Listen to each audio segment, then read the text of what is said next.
we were beating that. And then all of a sudden we hit an iceberg. Our CPA doubled pretty much overnight on our core product. It has scaled to around 6 million in revenue, taking the brand to roughly 200K in TikTok shop GMV in January alone. Things move so quickly on TikTok. So you can go from selling only a few units to, selling tens of thousands of units. That could be within a space of a week. It's growing and growing all the time. We're going through a period where we're having 50% year-on-year growth. We're cruising towards 8 figures. I know from being a customer, there was no one else that I could find in the UK that was selling actual real pressed green juice that was convenient and affordable. I think lives are the future. I think lives are very much the future of online shopping. You're definitely right for TikTok though, because you're doing 200 grand a month. Let's talk about that. How did you do that? So I very much look at it as a blessing and a curse.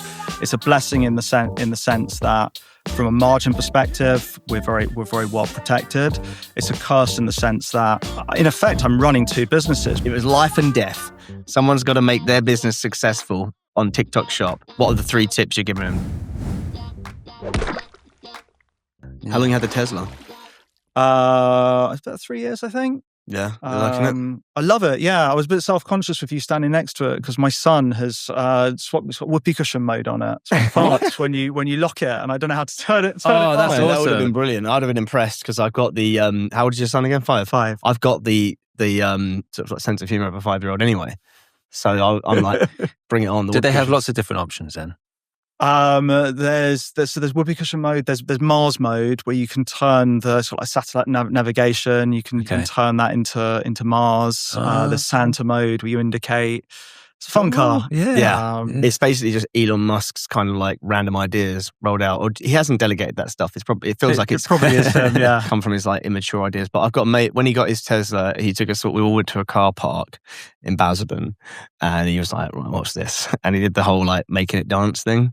Do you know about this? So if you got Tesla, you can make it dance, do like a dance routine. So you'd like, it's better at nighttime, isn't it? So you'd like stand away from it in a car park and you just like press a button in your app, and what does it do? Just lights. So like the lights flash. I think you've got music on there as plays well. insanely loud music and all of the. So it's not hydraulics, like no, but like the other fun one is you got speakerphones. So if you're going to driving into a car wash, you can put the speakerphone on, so the people then it echoes around the chambers of the car wash. So you can like, this is God. That's awesome. There's so many absolutely useless applications, but it's a fun car and very befitting for an ex-magician. That's my little segue into the magic. Absolutely. I mean, shall I just go there? Yeah. It's the first time we're meeting you in person. It is, yeah. But we'll start with an intro, just so listeners and viewers can understand who you are and why you're on the podcast today. So welcome to Marketing Over Milkshakes. And cheers. Here we go. Cheers. Nice to be here, guys. It's nice to finally meet you. Cheers. So I guess today is James Green, founder of Nutriseed. I guess. Sorry. What's wrong with that? Nothing, carry on. Nutriseed is a bootstrapped health brand that has scaled to around 6 million in revenue through a sharp D2C model built on paid media, repeat purchase, and ruthless focus on CPA. What makes James especially interesting is that he is not talking about TikTok Shop from the sidelines. He has lived it and is living it properly. After rising acquisition costs hit the category hard, James has gone hands-on, rebuilt Nutriseed's TikTok Shop approach himself, and turned it into a serious growth channel, taking the brand to roughly 200K in TikTok Shop GMV in January alone. But the real story is not just TikTok revenue, it is what that activity unlocked across Amazon, Meta, creator content, and brand awareness.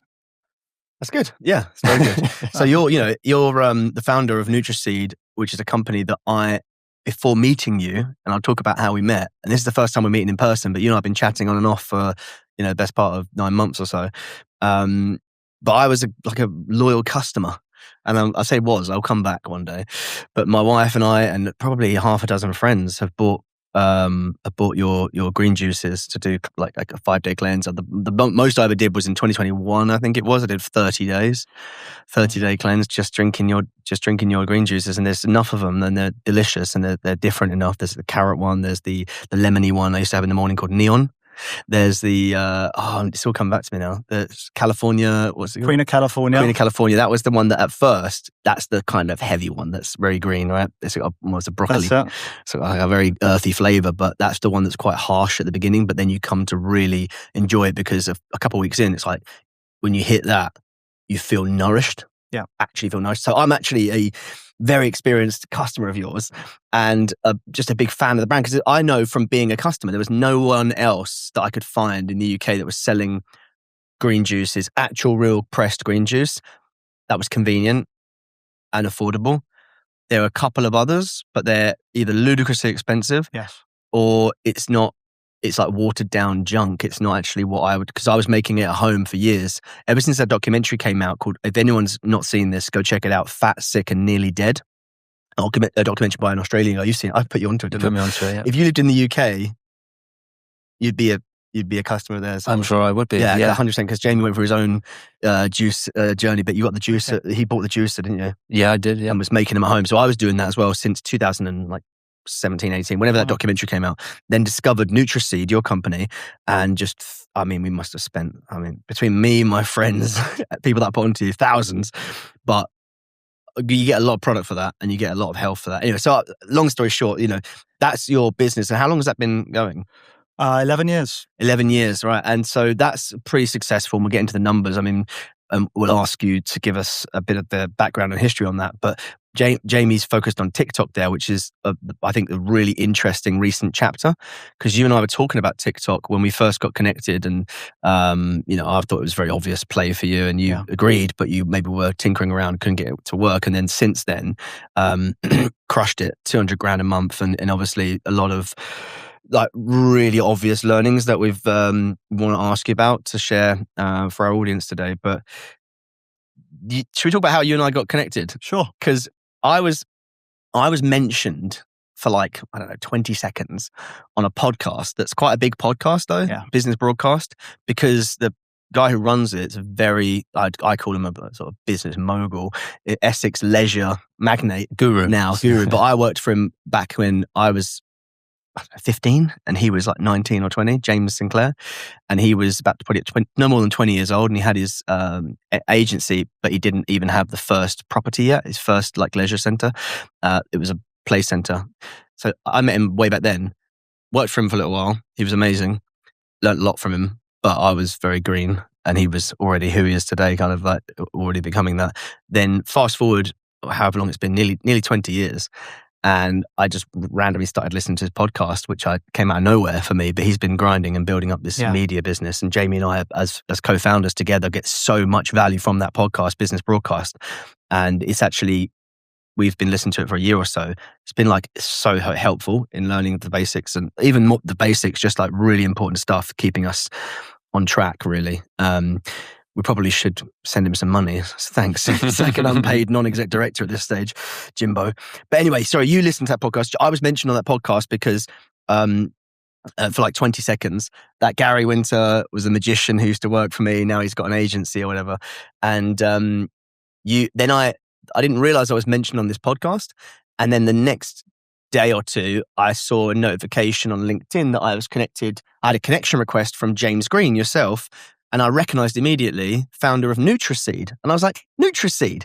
And I just assumed you'd come through our sales pipeline for RevWise agency. And I thought, wow, that's amazing. We're gonna start working with this company, Nutriseed, who obviously I'm a massive long-term customer. So I hit you up and I said, hey, James, thanks for connecting. I'm a long-term customer of yours. And you were like, oh, that's amazing. I just heard you mentioned on this podcast and that you used to be a magician. And I used to be a magician, and that's why I connected with you. And I was like, wow.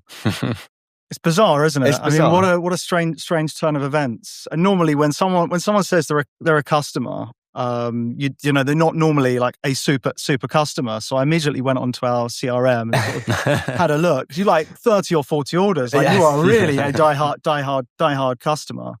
And then the synergy with Magic as well is just.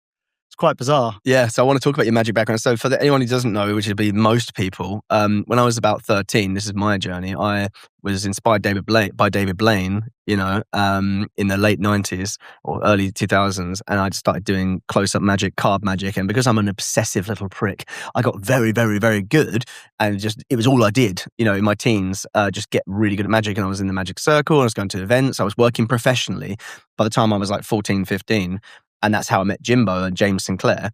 And then at the same time, maybe one county along, you were doing something similar. Yeah, very, very similar. So like you, I guess, inspired by David Blaine. But for me, I guess my magical journey predates that. I went to stage school as a kid. So I was Wow. into acting and performing. And then one day my mum took me into Hamleys, the toy store up in town. And I saw these guys performing magic, and was very captivated by the magic, but also captivated just by sort of the performance aspect of it. So yeah, I guess bought one of the tricks and showed friends and family at home, and got that reaction that you get, and then yeah, the bug was born from there. And then you went so much further and were so much more successful in it than me, because I believe from talking to you before that you went on to actually have a career as an adult in this for a while. So I ended up doing work experience for this company, Marvin's Magic, who do all the in-store theatre in Hamleys, Harrods and Selfridges. I did work experience with them at 14. And at the time, I just thought what would be a really fun thing to do for work experience. I had friends that were going to work in law firms or clerical jobs, and there I was, getting the train every day up to Regent Street and performing in front of hundreds and sometimes thousands of people on a daily basis. So that was really fun. And then off the back of that, end up getting a Saturday job, doing that in Hamleys. And then the managing director of the business ended up mentoring me, Marvin Burglass, who is now president of the Magic Circle. And then at 17, the opportunity, I was still at school doing my A-levels, but I wasn't really great at school, and I always wanted to sort of do my own thing, run my own business. Didn't really quite know what I wanted to do. This opportunity came up to go and run their concession in Toys R Us in Times Square, which was like this bizarre, amazing opportunity for a 17-year-old. I don't know if you guys have seen the film Big with Yes. Tom Hanks. Yeah. I mean, it was just like that. That's a dream for a 17-year-old magician. It was bizarre. So I left school midway through my A-levels, moved out to America, lived in New York, lived in a hotel for 3 months. Wow. Now you're getting into Home Alone territory. Carry on. And fortunately did very well at it. Not only just from performing a magic perspective, but actually you'd know if you were good. The applause was actually the sale. We were selling these magic tricks, magic made easy. And we increased during my time there, increased sales by 300%. They brought me back to the UK. They promoted me, and eventually I ended up as global sales demonstrations manager for the brand, managing all these concessions and all these department stores.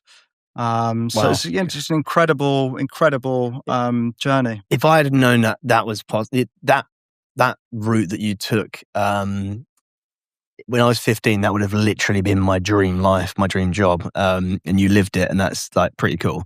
And I think that must have done so much character building for you as well, going to New York at 17 and actually working a grown-up job on your own, I'm guessing. That must have built you into the person you are today. I think very much so. I don't think you appreciate what you're doing at the time. I think back now and think, oh my gosh, it was 17. That is not normal. Getting on a plane on my own to go out to New York, would be intimidating to do that now, let alone at 17. It taught me a hell of a lot. So it's not a coincidence to me that you have ended up on such a entrepreneurial, legendary run that you have been with Nutriseed. Was that your first business of its kind? It wasn't actually. There were a few things before that. So through my experience of doing the magic, and actually what I realized through selling magic was actually magicians don't necessarily always make the best salespeople. So we would employ actors and we'd train them up and teach them the magic. So we had this background in acting, and we employed actors, and I was managing multi-site locations, and I'm thinking, I want to start my own business. What should I do? I know, I'll open a stage school.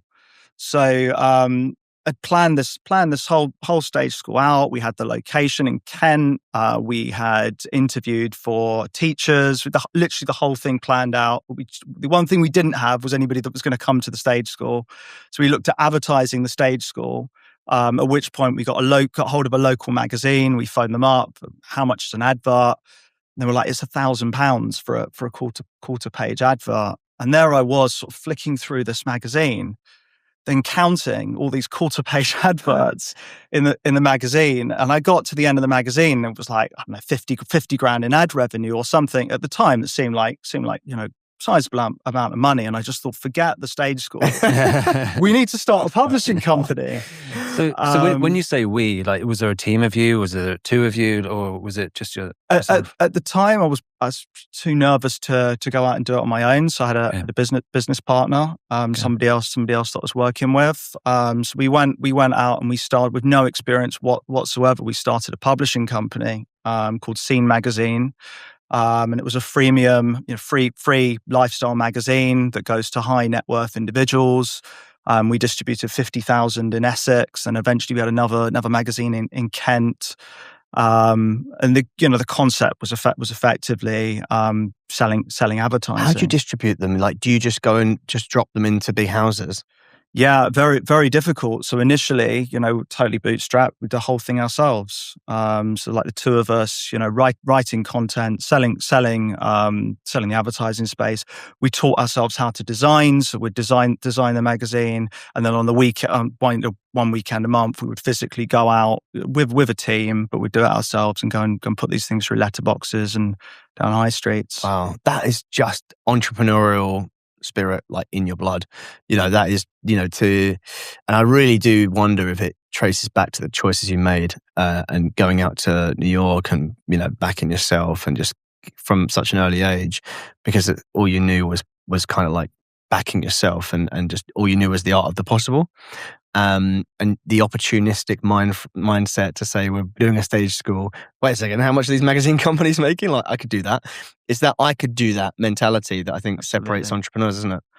Yeah, absolutely. I was thinking about this the other day, and I've just always had this, I guess, belief that and I don't mean for this to sound facetious or arrogant, but anything is possible. And if you want to do something, go out and make, you guys are business owners, so this, go out and make it happen, make it a reality. And how did Nutriseed get started, and what did that journey look like, and the sort of numbers along the way? It's a good question. So Nutriseed was started off with a failure, because that business was a failure. I mean, it was, it looked like it was a success. We lived, this on the surface, what looked like a great lifestyle, being wined and dined and lots of freebies and being sent off on press trips. But commercially, it didn't make any money, which was very hard. So we ended up closed that business, and licked my war wounds for a bit, and thought, right, well, what have I learned? And actually, one of the things I'd learned was that was a really complicated model. I didn't like selling something that didn't exist. I liked selling back to the magic days of selling a product. Like, let's actually sell something that's tangible and real.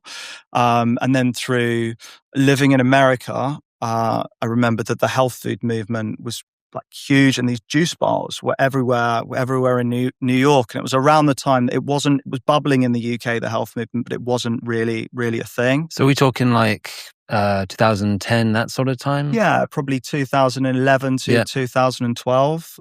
Growing up, healthy eating was always quite topical. My mum's a personal trainer.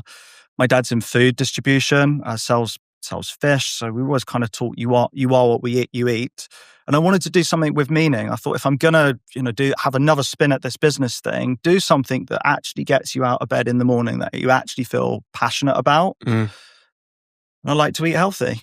So that's kind of how Nutriseed. How much impact did the Fat, Sick and Nearly Dead documentary, how much did that have on juicing, do you think? I think huge. When did it come out? I think absolutely huge. I think probably around... early 2000s, 2004? Yeah, probably. Or maybe... that early?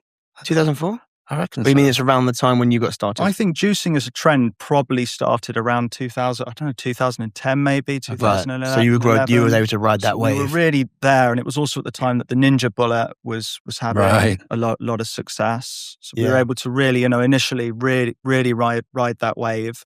And actually, before Nutriseed, there was another business called Super 11. That launched on Groupon.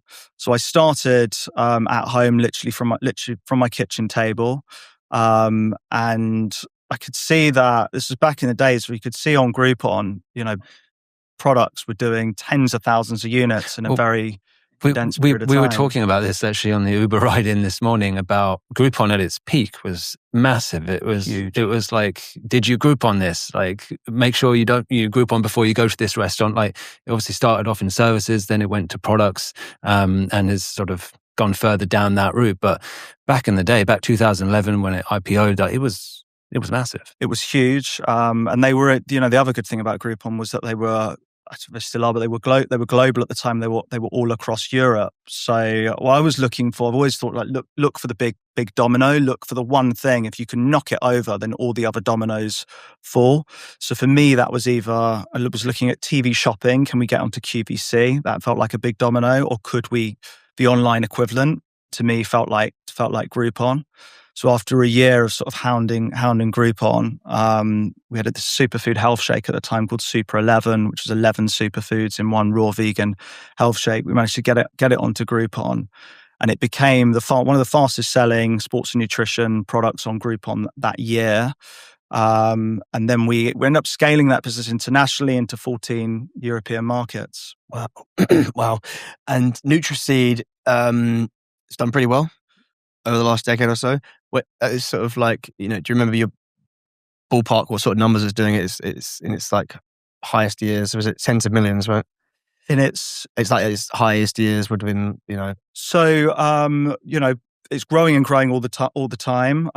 We're going through a period where we're having 50% year on year growth, which is exciting, but comes with a load of challenges. And yeah, I guess we're cruising towards eight figures.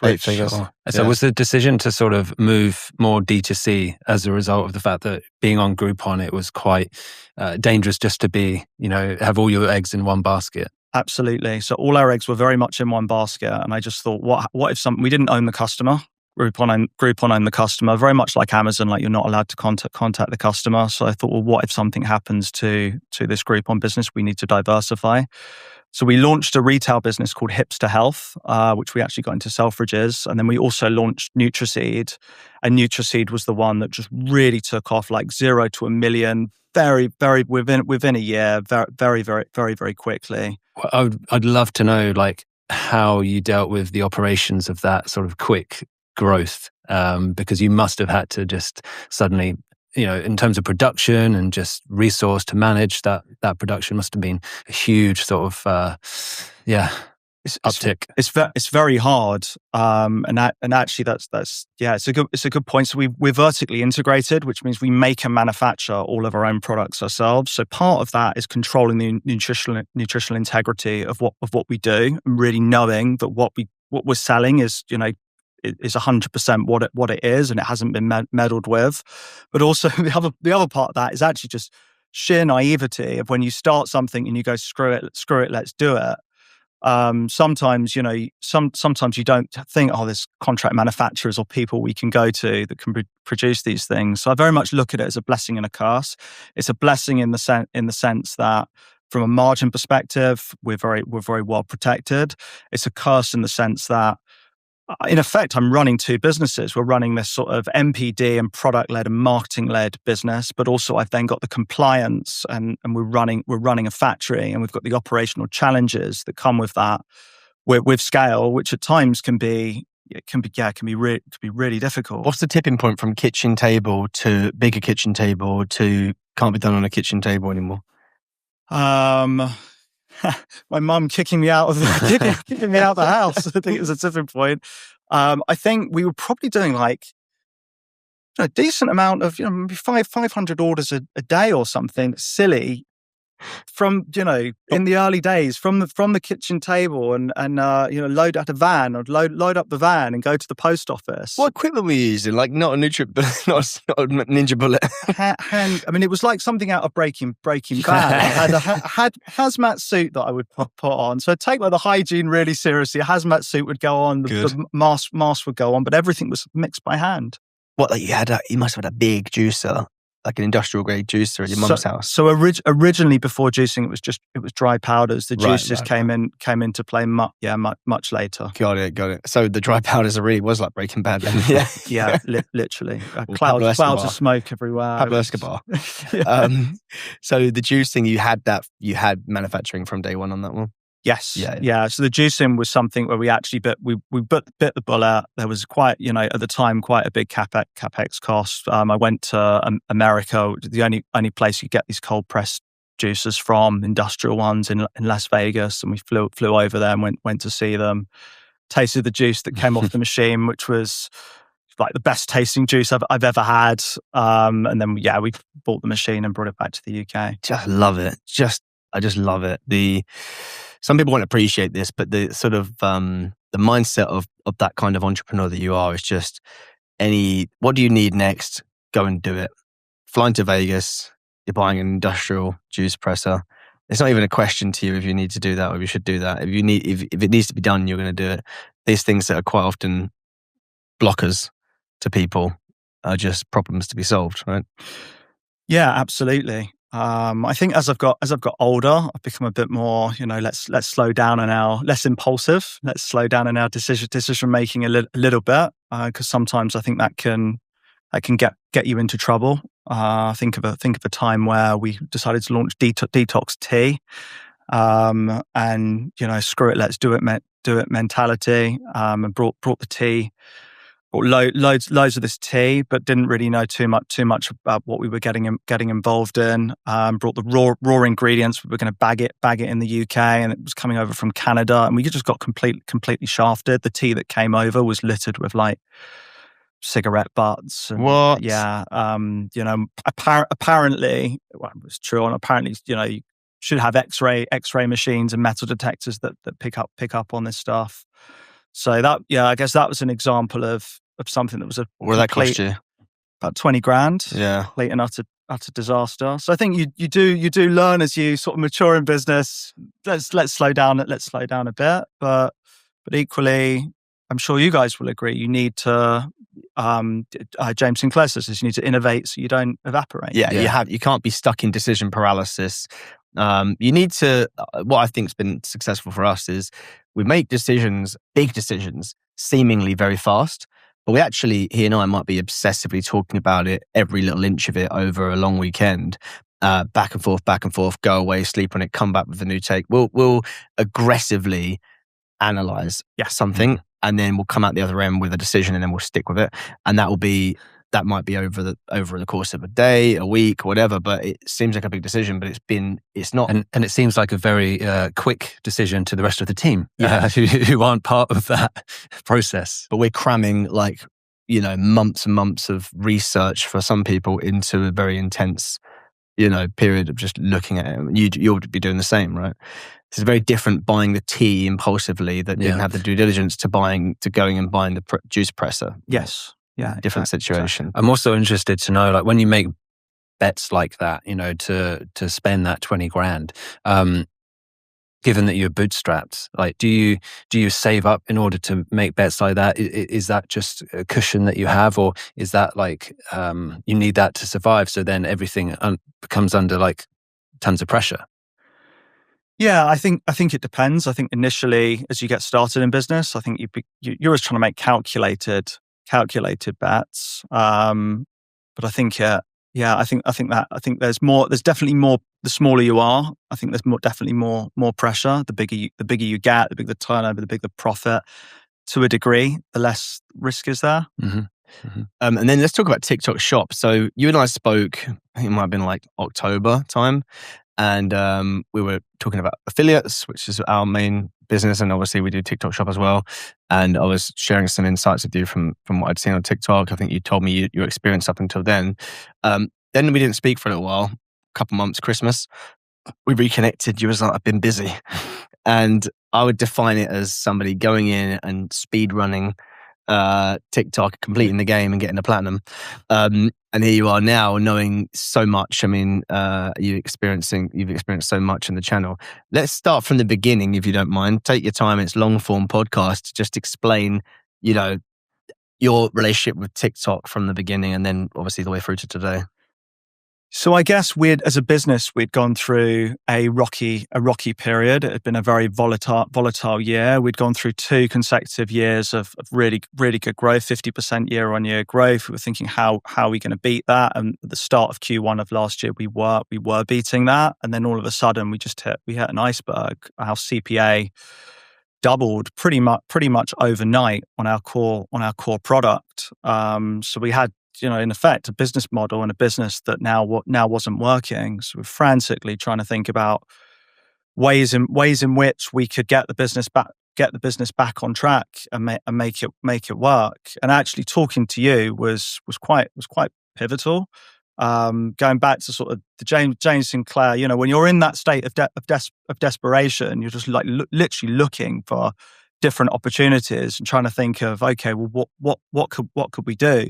So when I heard on the podcast, magician, an affiliate marketer, and James Sinclair mentioned you and was vouching for you, I knew you must have something. Knew you must be good. And then we had that conversation in October, and it was probably the most honest conversation I've ever had with an affiliate marketing agency. You were very, very direct. No BS. You were very direct in your advice in terms of what we should do and what we shouldn't do. And one of the things you said we should do was really consider TikTok Shop and TikTok, which, to be fair, we had tried. We've been trying to break through on TikTok for about 18 months. Can see the opportunity that's on TikTok, but it is a really hard channel to have success on. And then having that conversation with you, I was like, right, we need to. I got you excited because I'm an excitable person anyway, but I definitely am very hyped, as you now are, about TikTok. But I, at the time, was, I think, probably quite excited to be telling you that, and hopefully, I'm glad to hear that I got some of that excitement across to you and drove it into action. I think I told you as well that affiliate marketing, while it is 80% of our business and what we're known for, and we're one of the biggest affiliate agencies in the UK now, would love to have worked with you on that. But having heard the kind of year you were having and knowing you're in a super niche within health, I think I said to you that it wasn't the play because it would take a lot longer to get a return. Is that right? Something like that? Yeah. And look, I'm so grateful for you, seriously, for you saying that, because you speak to so many agencies that just want to sell their services or tell you what you want to hear. And you could have said that, and I could have gone so off on the beaten track. But actually giving me the advice, that was actually needed, has put me in a in this sort of new direction where we're looking at affiliate marketing very, very, very differently than we'd ever thought about it before. Yeah, there's a huge opportunity for affiliate marketing with you guys, but it's more of it needs to be a long-term strategic play, and it needs to bring in lots of different types of affiliates and a lot of test and learn. Yeah. And you need to validate all the different affiliate types against your CPA, against all of these things. So, but the TikTok Shop, there are certain levers and certain things you can do to really throw the kitchen sink at it quicker. It's a bit more of a pay to play. I always say this in a gaming analogy. Affiliate marketing is not a pay to play. Yeah. Even if the most deepest pockets brand can come along, they will have a quicker route to growing their affiliate program.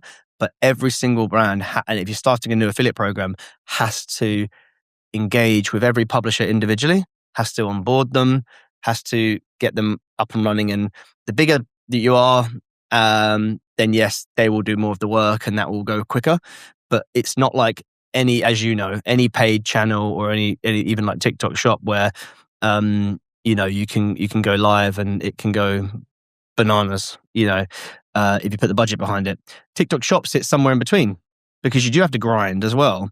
You have to grind and you have to, obviously, as you know, and you're about to tell us, do all those reps, outreach to an insane amount of affiliates, get them samples, talk to them. Some of them, there's automations, but it's still like sits somewhere between affiliate and paid, doesn't it?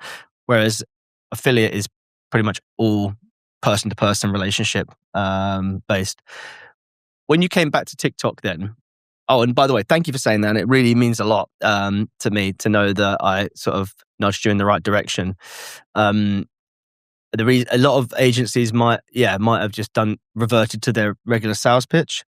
But one thing that we're very, very we're very big on is only taking on clients that we know we're right for and that are going to be with us in 5 years' time. Yeah. Because otherwise we don't have the lifetime value from that relationship. So it's kind of selfish as well. The reason why I didn't take you guys on as an affiliate client, because I just didn't think that you were right. But that's like good. That's good for both parties, that honesty as well. That people don't waste their time. You're definitely right for TikTok though, because you're doing what, 200 grand a month. Yeah. Let's talk about that. How did you do that? A lot of graft, a lot of hard graft. So it is not an easy channel, and I actually don't know if it's a channel that can run on its own. I think it's very much part of an ecosystem. So for us, the way we view it is it sits right at the top, top of funnel, and it is an incredible top of funnel awareness engine for the business. In short. A lot of samples, a hell of a lot of sampling. Can I say, I mean, I think you said you gave us the figure of like in 1 month, you might have done like 20 grand worth of sampling. Yeah. So you're sending out 20 grand's worth of product. Yeah. Is that RRP? No. That's actual product cost. That's actual product cost. Yeah. So you're sending out 20 grand of product cost, which is way more in, let's say, opportunity cost. Yes. You're also running ads to the tune of many tens of thousands of pounds in a month. You're also doing discounts to attract new customers. You've got TikTok's fees, which is double digits percentages. Basically, it's so you went hard, like, and fast by the sounds of it. How long were you going to give it? How long are you going to give yourselves before you said, okay, this might not be the channel, this might not be the model for us? Yeah, I think I was dead set on the fact that it had to be the channel, that it had to work. I'd done enough sort of looking at it from the sidelines and my conversation with you, Gary, to then think, actually, there's people out there that it is working for. The numbers for some of these brands are absolutely astronomical. It more became a case of how can we make it work rather than is it something that's going to work for us? Mm-hmm. I think in my head, 6-7 months of like, let's just really slog away at it. I guess timing was key. We had that conversation, I think in October, and for us, peak or start of peak is in January. So I was like, if we can let's take the pressure off. Let's not try and make money now. Let's just look at this as let's do as aggressive sampling as possible. Let's really try and break through in the best way possible, so that by the time we get to Q1, by the time we get to January, hopefully we'll have that lift and that momentum. If you weren't bootstrapped, you wouldn't have been able to do that. Probably not. No. Yeah. So to summarize, about 200 grand a month in sales on TikTok. That is what TikTok is showing and what's tracked in terms of orders in TikTok itself. About 200 grand. Tens of thousands of pounds on ads, discounts. You've got tens of thousands in sample cost, all the logistics that go into that as well. On that 200 grand, you can't be making profit. So without sounding like an absolute loon, we're losing money on TikTok, and the plan is to get it to break even. But this is what's really interesting that you discovered, and you told us this a few weeks ago when you looked at the data and the behavior. And I know cause and causation and everything, but even a small loss or break even at 200 grand on a month on TikTok, you've seen a very obvious halo effect that people are buying on TikTok and then they're coming back through Amazon and other means and becoming a long-term customer. So TikTok, that's why you called it the upper funnel engine. Yeah. It's where you're finding new customers, you're getting them in at a small loss, which is a common practice in marketing, but not in marketplaces normally. You're getting them in at a loss, and then you're getting profit long-term from reorders that are coming through Amazon. Is that right? That's right. Yeah. So we've kind of had to rethink our entire business model and how we operate. So what we've seen off the back of the huge volume and the numbers on TikTok is our cost to acquire on Amazon. Significant over half, significantly reduced. Cut that in half. So I'd say over half, Wow. significantly reduced. We're also 100% year on year up on Amazon, because what you find is that, people might discover you on TikTok, but they might not necessarily go and buy through TikTok Shop. They bounce off of TikTok and straight onto Amazon. So it's so hard to know who those customers are exactly, and then add it to the 200 grand that should be attributed to TikTok, isn't it? It's very difficult. So in the US, there are tools which sort of bridge that gap and fill in that halo effect. I think that we're actually talking to a company called Phosphor. If you guys have come across them, they do attribution and tracking software. So apparently they do this in the UK. But there's only a few that. Does your gut tell you that you're actually not losing money even on the first order then for TikTok? Or do you think maybe still are? If we just looked at TikTok as a channel on its own, then it's probably operating at a small loss, perhaps. Including the people who found you on TikTok but ordered for Amazon. If you include Amazon, then that's a very different story. Yeah. Do you think all the brands that you see blowing up on TikTok Shop, the reason why you were so committed to it being your channel in the first place, do you think that, they must understand it the way that you do, and they must understand the halo effect, I guess? I certainly think so. Yeah. It's either that, or then you've got you've got that one brand that is going viral, has almost won the lottery. And I think that's, going viral is something that's very hard to create, right? Hope is not a strategy. Exactly that. Yeah, hope is not a strategy. So, okay, I'm going to put you on the spot a little bit, but I know you've got the knowledge to back this up. I'm going to ask you for 3 tips you can, if it was life and death, someone's got to make their business successful on TikTok Shop. What are the 3 tips you're giving them? Tip number 1. Sample. Aggressive sampling. Sending samples out to creators free of charge, right? Yeah. To get the products in their hands. Yeah. And they agree to take that content and I'll take that product and turn it into content. Got it. So tip 1 is sampling. What's tip number 2, do you think? Know your numbers. I think you've really got to. It is such a hard channel to actually get to a point of profitability. I think you really need to understand your numbers, and it's such a powerful. Things move so quickly on TikTok, so you can go from selling only a few units to selling tens of thousands of units. That could be within a space of a week. So you've really got to know your numbers, especially if it's a loss-making channel. You could then be sitting on a huge loss if you don't know your numbers. Tip number 3. Sampling, know your numbers. I think make sure you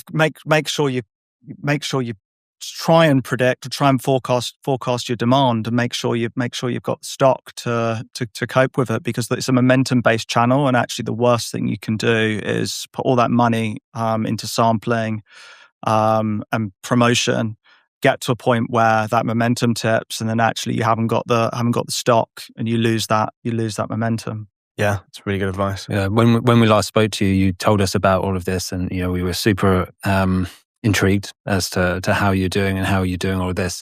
But you did say that it was also now causing a good type of pressure within the business because of the demand that you were creating on the platform and across the business in terms of the production and making sure you could get all of this product out.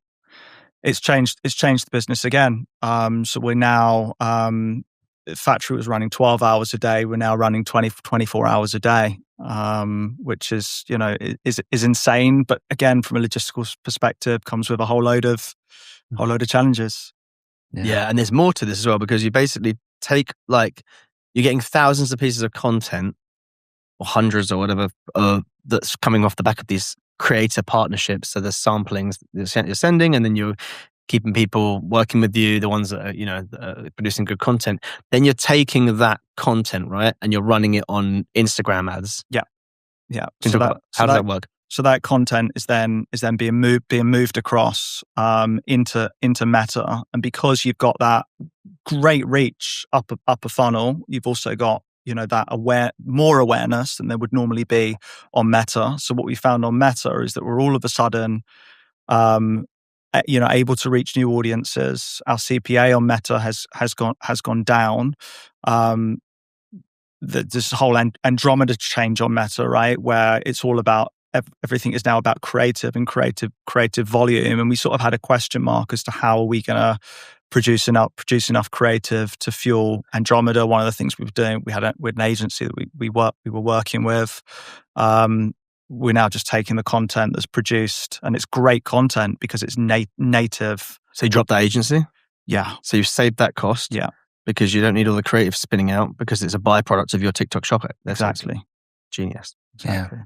And just to get, I'm just going to get a bit more technical now. So who actually deals with the creators? Like, how do you get all the products out to them? Yeah, that's a good question, and a question that's quite topical because we're having that in house. I actually think it's one of the most important jobs in the business. So I oversee it, and I've got a lot of we're trying to build relationships with those creators. I've got a lot of them on WhatsApp. Be talking to them on a daily, weekly basis. There's also an in-house team that we have that's doing that day to day, doing the grunt work, doing that day to day outreach.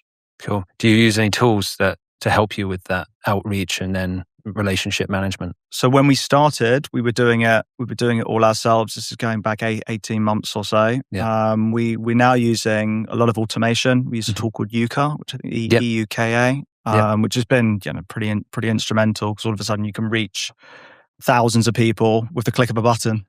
Yeah, excellent. And then what about live streams? What do you think about live streams, and what has your experience been like with doing lives? I think lives are the future. I think lives are very much the future of online shopping. I think you've only got to look at China. I don't know what the number is, but it's in the trillions in terms of e-commerce transactions that are done through live streams. And now TikTok has brought that to the UK and also launched that in the US. And it's huge in the US. I think QVC did like £1 million in one day on TikTok Shop through live streams. So I'm very bullish on it. I think it's something that, as a brand, we really need to own and do more of.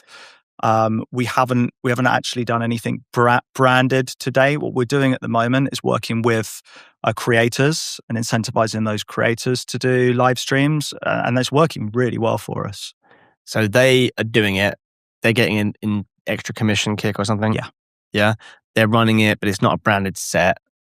But it's sort of running onto your channel? Exactly. Yeah, cool. Have you got enough creators doing that you can be live every day? Or is that a bit of a reach at the moment? Potentially. I mean, that's something we're definitely working up to. I mean, that is the idea, to be on 24 hours a day if it makes sense. 24/7 live streaming, 24/7 picking and packing and manufacturing.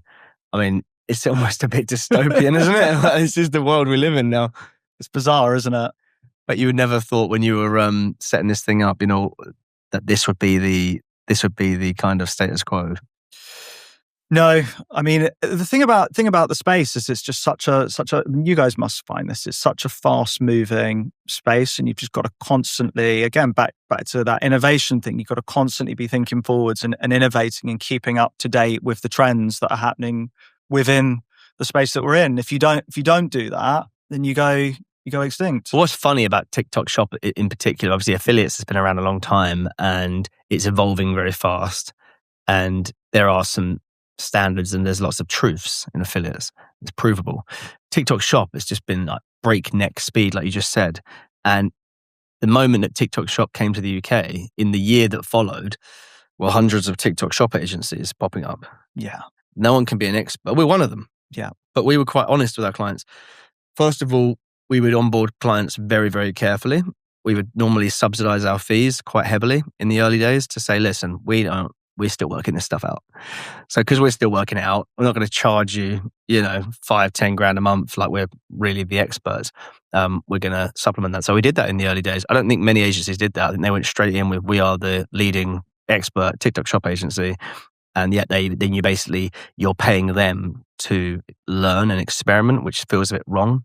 And even now, it's like TikTok rolls something out. I mean, I don't even think they're telling agencies. We don't get told. I mean, they're just literally rolling it out. The clients get the email at the same time as us. to say there's this new feature or this new thing, and it's like it's quite bizarre, actually. And I think it really pays to be honest and transparent if you're an agency in today's world with TikTok Shop. Like what is the company paying for? What are the big problems that need to be solved, or the big, what's the execution that's needed? And in our opinion, it's the strategy. We have the insight from lots of different brands that we work with, that we can see the overall trend. Like even what you're talking about now, this is something that most of the market is just coming to realize. If they want to play in TikTok, it's got to be a multi-channel view. Yeah.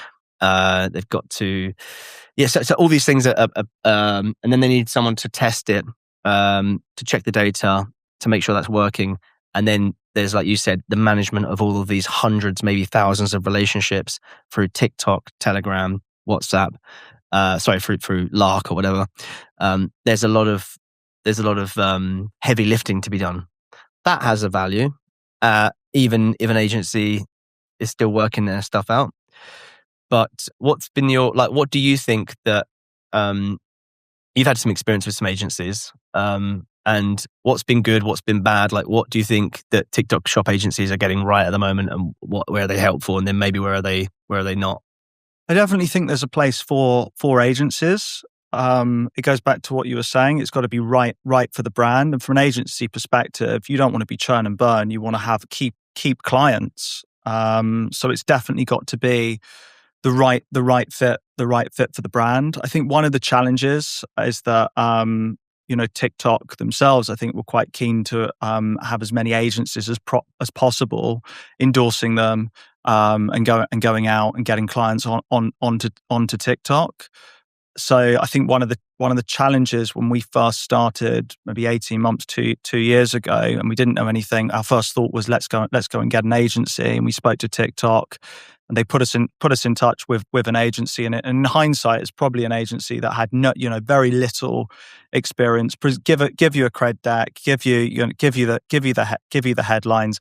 Who knows whether they're being truthful or whether they're true or not. And the reality certainly for us was that this agency that we worked with just did not know what they were doing, which is stressful for us as a brand. And you definitely don't want to be that client that says after that's pressurizing the agency, or that's saying after six weeks it's not working. I think an agency and client relationship needs to be viewed like any relationship, like it's a long-term thing. Yeah. So you want to give it enough breathing space and give the agency the opportunity to make it work. But equally, when you're being charged, $5-6 grand a month and big commissions, as a client, as a brand, you want to return.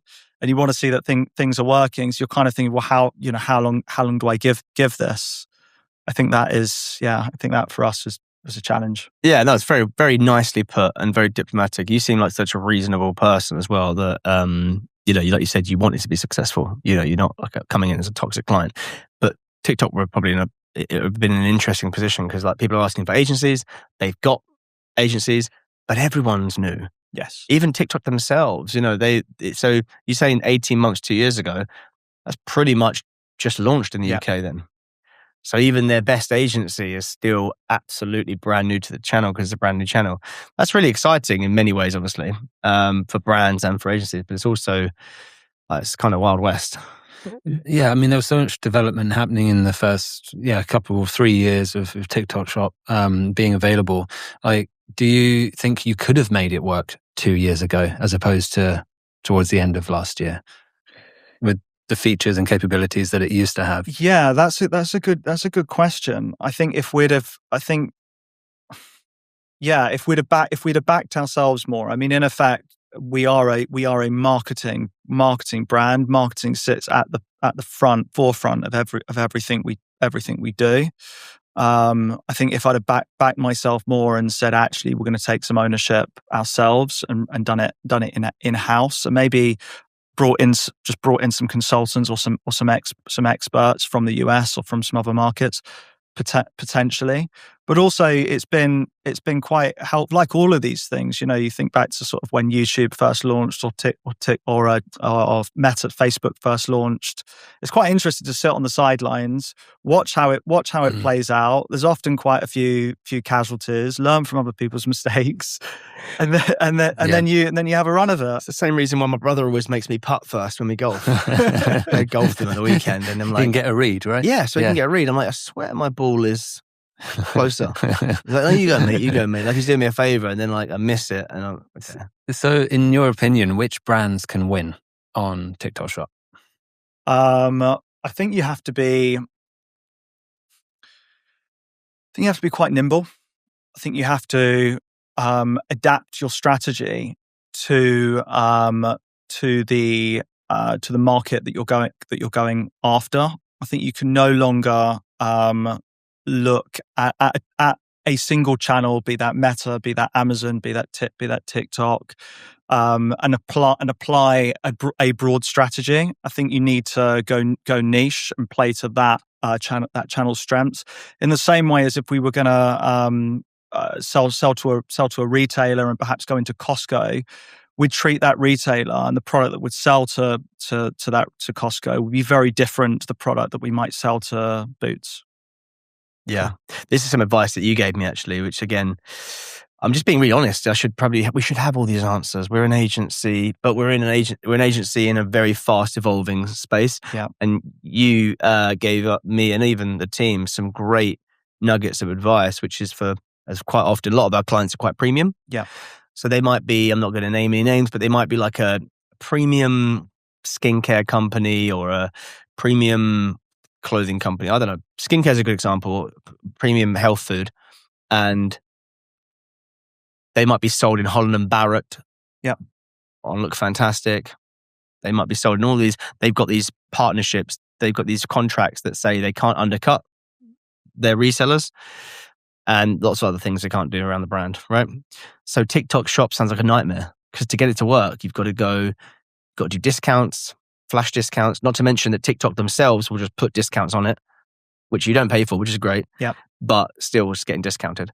And you said to me, well, if you've got a company that sells like 7-day packs or, like Huel sells they sell like big tubs, big bags, or they sell, like a 7-day pack. I'll use Huel as an example that they just got bought. So that's in my mind. They got bought by Danone for $1 billion. You see that yesterday? Anyway. Danone.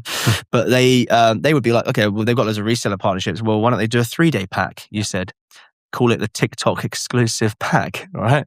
That doesn't interfere with any of their other contracts.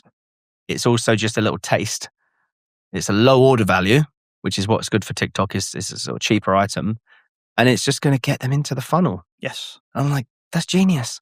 And I've said that to a few brands since. And they're like, oh, they go, we won't do TikTok because of blah, blah, blah, blah, blah, these reasons. And I say, what about this? And they'll go, that could work. Yeah. I think we owe you some money for that tip. But that's exactly bang on the money. Yeah, I think it's difficult for a big brand to do that quickly. True.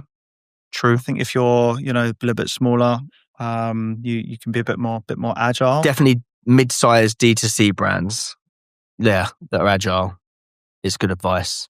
Might not be good advice for definitely not for a massive company. Yeah, that's probably going to take them a year.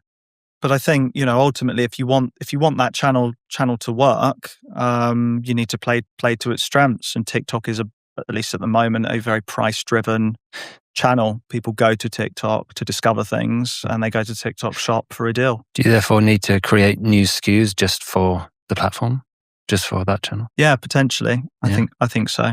I think you need to really rethink your product mix. As I say, in the same way that you go to Costco and you'll see, a jumbo size pack of chocolate that you wouldn't normally find, in a corner shop. I just think but equally, I see it as, it's such an opportunity, TikTok, that you can't not do that. I think you need to be thinking like that. Yeah, it's worth the ag. Why do pretzel companies create a tiny little bag for airlines? Yeah.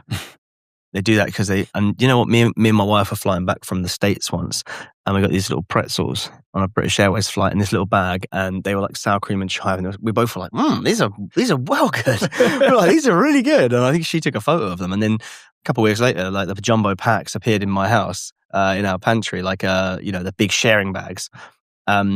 That's basically the same thing we're talking about here with TikTok, isn't it? Absolutely, yeah. It's discovery. Discovering, like, it's a good little analogy. I hadn't thought of that before, but on a plane, little packet of like maybe a handful of 5 of them. And then next thing you know, we're getting them every month now from Sainsbury's. That probably isn't making money for them on British Airways. I don't know. But I'm guessing that British Airways can have whatever they want, right? Yeah. So the brand is not making a ton of money. They're probably breaking even or making a very small profit, but they're giving British Airways all their snacks. Why are they doing that? Because we're now a long-term customer buying their regular packs. That is basically the same old supply and demand discovery funnel just playing out on TikTok. But at first, people probably thought of it and thought, oh, what's the ROAS? Yeah. What's my return going to be? And I guess if you're getting discovered organically, people are hacking it. Like with FBA, the FBA crowd, they'll find a product that maybe isn't getting covered very much on TikTok, but it's got a lot of search volume. They'll get it on there. They'll be able to ride that wave for a little while. Yeah. And that will be just like a straight up profitable enterprise. But for existing companies that are in competitive verticals, it's the pretzel model, isn't it? Yes. Yeah, it's a great. I mean, it's a great way to educate your customer and to bring new customers into the brand. And then there's the affiliate side of it. I almost think it's like Avon on steroids. Avon lady. That's what it is. It's Do you remember that? Yeah. They would knock Avon. Did you have that? Yeah. Sorry, 90s kids. It's the modern day version of that. It's housewives that want to make a couple of £100 a month on the side, that rather than knocking on people's doors are now requesting free samples online and making content. Yeah. Just focusing on creators for a second, and you don't have to talk about numbers or anything, but how do you work with them commercially? Because you have a ton of micro influencers, and they'll operate differently to macro influencers and everything. So I think the future of all of this is building communities.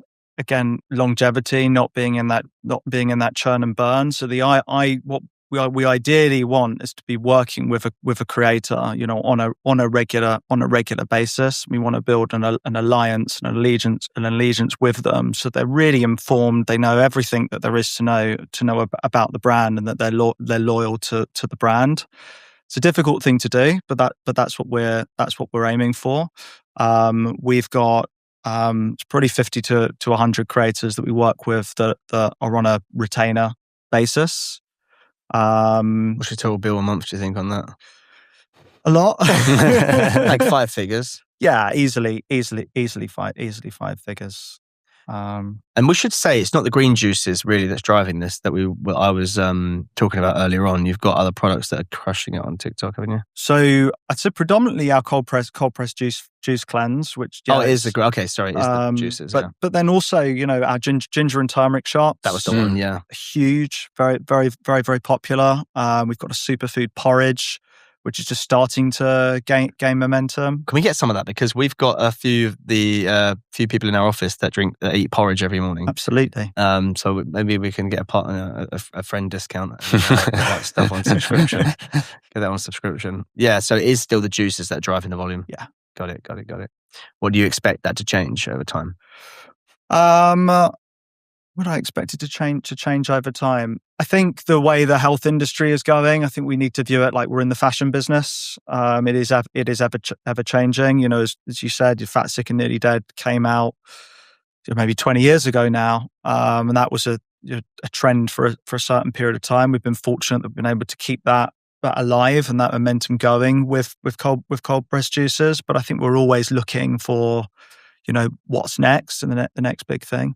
I think juices will always be there, though, because yes, it was brought to people's attention by Fat, Sick and Nearly Dead and probably some other things, but it's pretty bloody true. that Yes. it's good for you and it will still be good for you in 50 years, 100 years.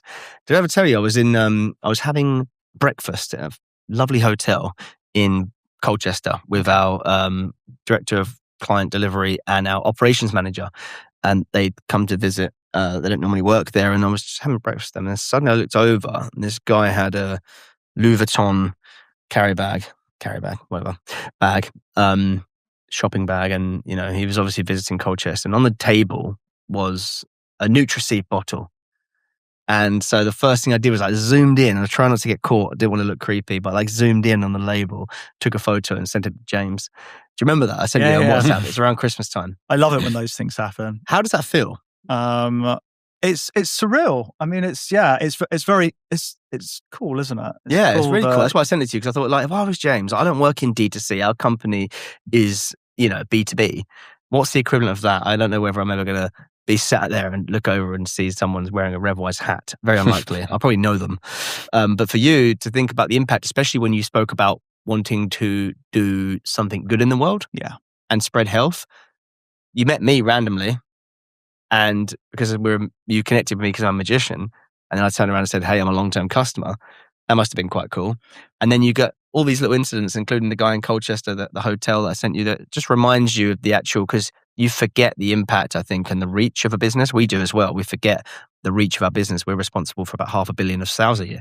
You kind of forget what that really means because you're in your little world experiencing it from your point of view. But then to see a bottle in a random town that you have no control over. So you kind of live for those moments. They're few and far between, but you really do live for those moments. They are the moments that that made my day. Because you would have made a decision probably on everything from the font of the logo on that bottle to the cap that was used or whatever, right? Absolutely, yeah. So we designed the whole thing from beginning to end. We'll have controlled. Actually, as a business, we are very customer centric, and we're close to our customers. So we have a private community of 30,000 customers that are sharing their results in real time. We've got a private WhatsApp group of 100 ambassadors that I'm in that we'll actually use from an NPD perspective to send them out juices to try and products to try and get their real time feedback. So we try and I think that's one of the allures for me of D2C versus conventional retail, is that you can control that experience, you can own the customer, and you've got that instant feedback loop that you wouldn't normally have if you were on the shelf in Waitrose or somewhere. I can speak to that as well as a customer, because I remember now, you just made me remember one of my first orders.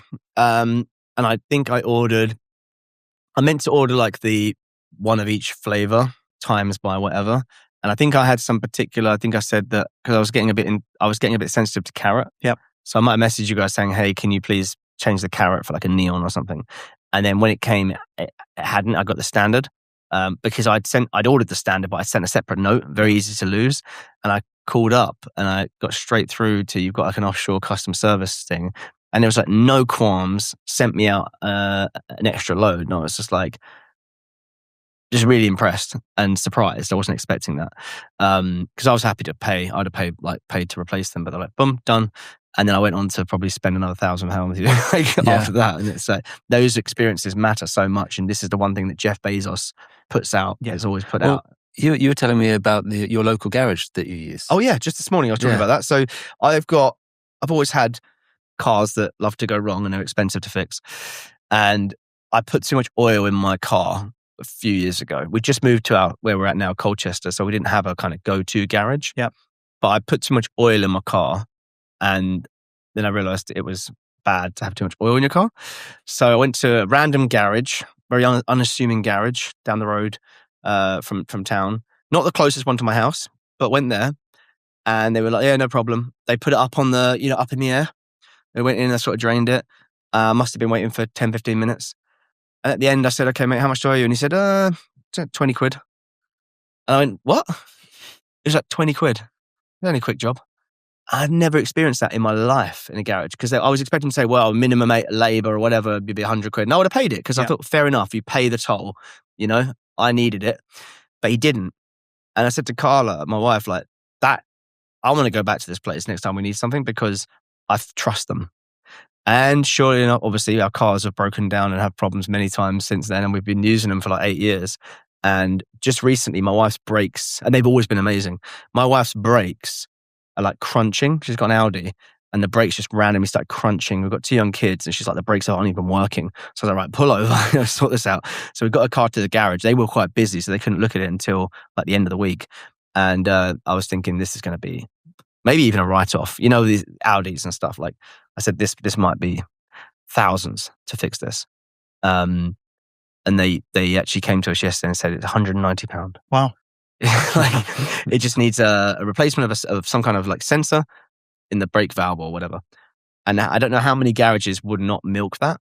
Yeah. I'm not saying people are dishonest. I'm saying that they kind of, well, maybe I'm saying this. Some of them are quite dishonest. There's a system, there's a model which people work towards these days, which includes minimum labor and they've done it as cheap as they possibly can, done the job. It's just like, the whole point of that anecdote is to say that they have got our business forever. Yes. Now, they've had it for 8 years. They will continue to have it. All because they did an oil change for 20 quid. You know? And I think if I'd had a bad experience when I was really in the juice game, if I'd had a bad experience with your customer service team, especially when I was hangry, you know, in the middle of a juice cleanse, who knows if I would have spread the word as much as I did and drove so much business from all my friends and family and everyone who would listen to me. I'm a salesman as well, so I've been out there pitching Nutriseed quite hard. And then all the reorders that I did after that as well. Like, you don't know, probably not. I mean, business has become so transactional, especially now through a screen. So I was just trying to think, how can we humanify it? How can we create these moments where there is an opportunity for human connection, customer service? I guess it's that Amazon idea of thinking of it as almost an extension of your marketing channel. So if we do have a customer that's got an issue, you know, it's a no problem. We want to sort that out as quickly as possible with as least friction as possible, because we've all, you know, phoned up a big company to complain that there's an issue and you've got to fill out a form, and it's a headache. And actually then you feel totally disconnected from the brand and you don't want to go back. So it's creating these moments that feel authentic and feel human in the same way that you had at the garage. Well, you've absolutely crushed it, mate. And I'm grateful to know you now. I'm proud to call you a friend, business acquaintance as well, friend of the business of RevWise, and after being a long-term customer, and the fact that you're a magician, it's just icing on the cake. Just can't make this shit up. But we've got some questions we want to ask you. Before we get on to the quick fire questions, though, I just want to know, like, what's next in terms of TikTok specifically. In terms of how you're going to like keep that going. You mentioned how you wanted to bring it to a point of profitability directly on the channel. But then from there, like, what's the next sort of year or two plans? Well, we want to grow. I guess on TikTok, it's let's have a £1 million month. I think that would be, and let's get to that, and let's do that consistently, because there's brands on the channel within the supplement space that are doing that, and I feel like we definitely could be one of those top, you know, five brands in the space that's doing that. As a business, growth, but not at the expense of profitability. We're bootstrapped, so there's no investment. So, you know, whatever we do has to actually work. I think on a broader level, one of the things I'm focused on is like kind of acquisitions and growing the business through acquisition. So looking for brands that maybe are similar, or where there's a crossover that we can acquire. How will you buy them if you're bootstrapped, by the way? How do we buy? How do you buy them when you're bootstrapped? That is a good question. I mean, look, ultimately, if you're bootstrapped, hopefully there's still profits in the business. You can buy through debt and take on debt. But I think anything you're buying, kind of the numbers have to stack up. So if you are buying through debt, that debt has ultimately got to be repaid. So it needs to be repaid either through the profits of your existing business or through the profits of the new company that you purchase. Makes sense. And I guess also, like you said, it depends on the size of the business you're going to buy. You know, to bet the farm on something, I'm sure. Yeah, exactly. That's, I guess, complementary businesses you can fold in. But I think there's a value to it. I've got some small experience in growth through acquisition. We bought a business about a year ago, and actually just felt like another hack. Like all of a sudden, you get this business's systems, this business's knowledge, this business's is infrastructure that immediately slots straight into what you're doing. That's very much out of the James Sinclair playbook, isn't it? Yeah. So let's get on to quickfire round. You haven't seen these, have you? No. Okay. This is so apt for you. What would your 12-year-old self say about who you become today? Oh, I'm my own worst critic. So really hard. You look at yourself now and you judge yourself. But actually, if I think back, I've done everything that I've wanted to ever do. I wanted to be a performer. Wanted to do magic and travel the world doing magic. Was always entrepreneurial. So pretty chuffed with how it's ended up. I would hope so. Definitely. Yeah. When did you last feel completely out of your depth? At the moment, every day. I think every day is an absolute challenge, and we're in this space at the moment where just everything just feels so volatile. Be that the news and the media from a perspective of a business owner, or just the changes that are happening to the online space. Every day at the moment just feels like a bit of a school day, and just feels like a bit of a learning curve. It's very telling that almost every entrepreneur we ask that question to and CEO says every day. Yeah, really. Yeah. Everyone says that, and I think it's very telling. But also as a follow up as well, like last year when acquisition costs grew, you hit that iceberg, as you said. Like, how do you, as a founder, business owner, you have control. You can go and just make stuff happen. But how do you communicate with your team when something like that happens, and they're worried about the performance of the business and the performance of their role and their department? That's a great question. I think you have to communicate with honesty. I don't think you can BS. Everyone knows what's going on, and we're quite transparent as a business in terms of what we're doing in terms of revenue and how much we're spending on things. Everybody in the business knows what's going on, and that's great when things are going well. Never really been in an instance where all of a sudden things aren't going so well, and we're now reporting, instead of being up, we're now saying we're down, and that is demoralizing for me, but also for the team as well. And I think you have to own that, and you have to you have to acknowledge that and confront that and talk about the elephant in the room and talk about the fact that this is hard. This is hard, guys. What we're going through, and just deal with it front on. Because I think if you hide from it, you can alienate your team even more. Yeah. But look at you now, baby. Oh yeah. Well, that sort of leads into the question as well. So finish this sentence. Leadership is, off the back of that, is honesty. I really think, and I can't remember the podcast that I was listening to, but somebody said, you shouldn't be honest. Don't overshare with your team. But I actually think I wouldn't want to work for somebody that I felt was BSing me. Maybe they were talking about don't burden your team with the stuff that you should be carrying as the leader, which I get. But I think the way you approach the tougher times is definitely the right way, because people can't sort of help you optimize if they don't know what they're optimizing, right? Absolutely. That's cool. What's the proudest moment of your career? Oh, that's a hard question. Proudest moment of my career was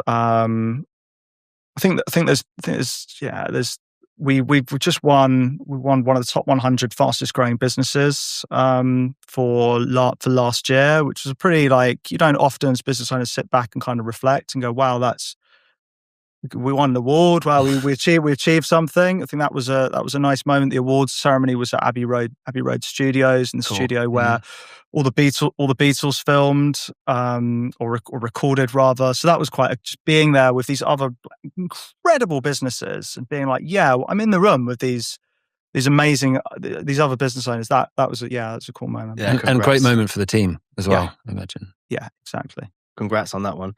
Do you read many I don't know why I'm asking this. I know you do.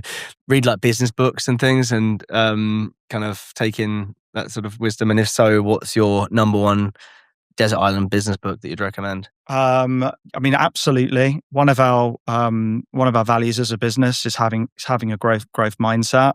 So a big believer in that. Nowadays, because I guess it's life on the go is quite hard to consume books. I think one of the best books I read was it's actually a free book, and it's by an agency put it out called Conversion. I think they're called Conversion Rate Experts. They specialize in conversion rate, and it's called Making Websites Win. And it's taking a customer-centric approach to conversion rate optimization.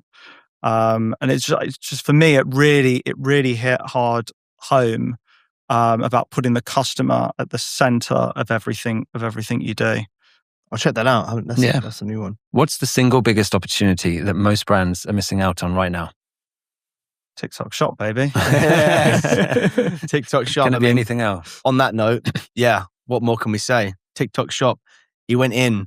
He done a speed run. He platinumed the game. And what do you think you got? What would you like to, in your optimistic view of this year? What do you reckon you might do on TikTok Shop? We'd like to get to that £1 million month. I think we can definitely do that. Is that it?